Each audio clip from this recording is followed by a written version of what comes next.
Hello. Thank you for tuning in to Team 2's presentation of Time Management in IT Project Management. The topic of project management has many areas of expertise that contribute to the overall success of a project's end result.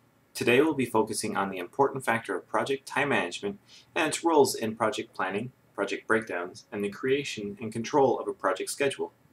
Managing the project constraint of time is one that should never be taken lightly, since time can be the least flexible of the three main project constraints.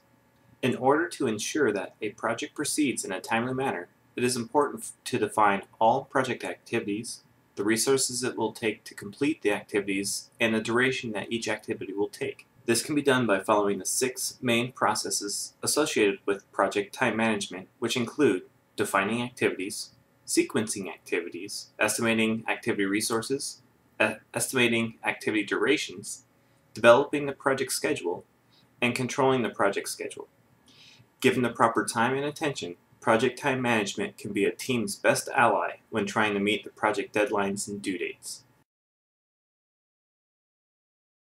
The first of the 6 main processes associated with project time management is defining the activities that the project will consist of.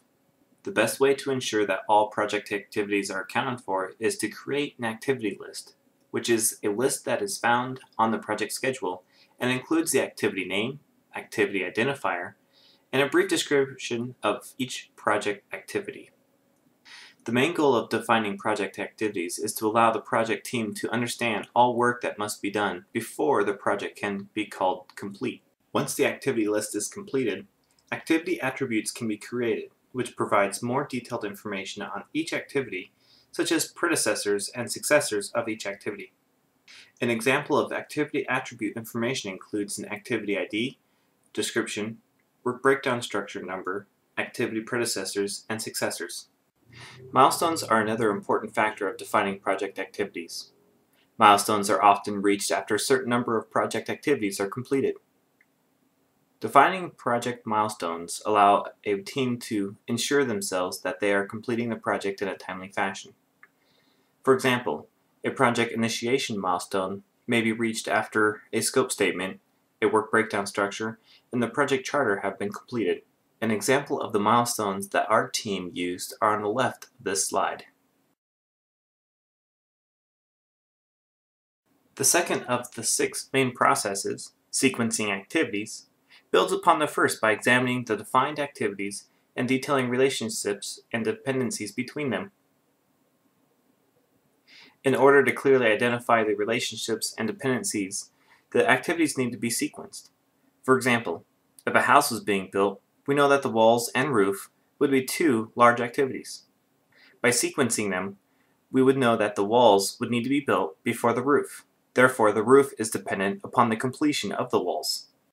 AOA diagrams provide a quick reference for project managers to understand the sequence of activities and dependencies between them.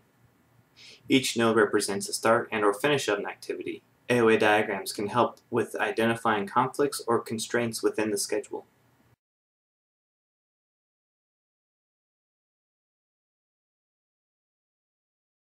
Part 3 of project time management is estimating activity resources. In order to accurately estimate the activity resources, the project manager must completely understand the activity difficulty and what skill level of work will be required. The project manager would also know what personnel are available to work on the project, and if holidays will affect the timeline. If personnel are not available to work, activity lists, activity attributes, resource calendars, and staffing policies all provide influence to answer the previous questions. By taking the estimating activity resources inputs, the project manager can accurately define the activity resource requirements, resource breakdown structure, and project document updates. By understanding the project and resources available, special considerations can be made to specific needs such as scheduling, mentoring, and the time required for less experienced workers to learn on the job. Part 4 of project time management is estimating activity durations. This is one of the critical steps in project time management. It is done prior to the project start at what is referred to as the kickoff. This is the step where project manager plans out how much time each task will take for the project ahead. There are multiple aspects that make up to estimating activity durations. A few of these include activity lists, which are a list of activities that are integral to the project schedule. Activity resource requirements, the estimation of the types of resources that you'll need to accomplish the project, such as personnel, software, hardware, etc. Resource calendar, which is a database to track the resources used to complete a project. Enterprise environmental factors. This involves internal and external pieces of the project that may have either positive or negative impact on the project. Part 5 of project time management is developing the schedule. A project schedule is defined as the planned dates for performing scheduled activities and the planned dates for meeting scheduled milestones. There are several tools used to develop a project schedule. One is by using a Gantt chart, which acts as a visual cue to note the critical tasks and the start and completion dates for each one. Another example is a critical path analysis using an AOA diagram. The critical path predicts total project time and helps you plan resources through mapping out the shortest and longest paths within the project.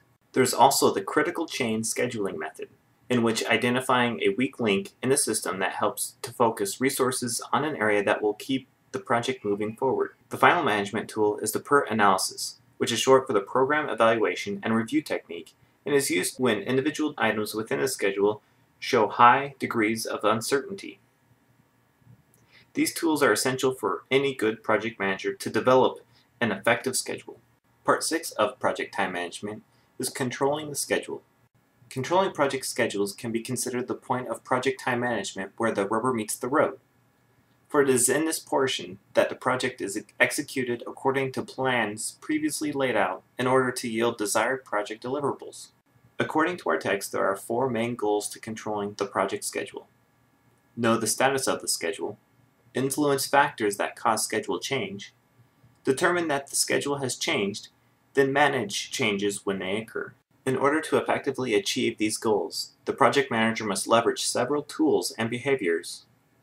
The University of Wisconsin's IT project management site identifies several of these tools and behaviors, some of which are request regular progress reports from team members regarding the tasks that they are assigned. Be aware and alert to changes that will impact the schedule. When schedule slippages are identified, take immediate action to mitigate them. Update the project schedule according to the changes previously identified. Provide regular progress updates to stakeholders per the communication plan. H.L. Mencken once said that time is the greatest equalizer. And in the terms of projects, this is completely true. There are no projects that receive more than 24 hours in a given day upon which they may be executed. As a result, time can be considered project's most valued commodity. Subsequently, it behooves every project manager to ensure that he or she is an astute practitioner of project time management skills and concepts, particularly those identified in this presentation. By leveraging these items throughout the project planning and execution phases, the project manager will find greater success in achieving project deliverables and managing change throughout the life of the project.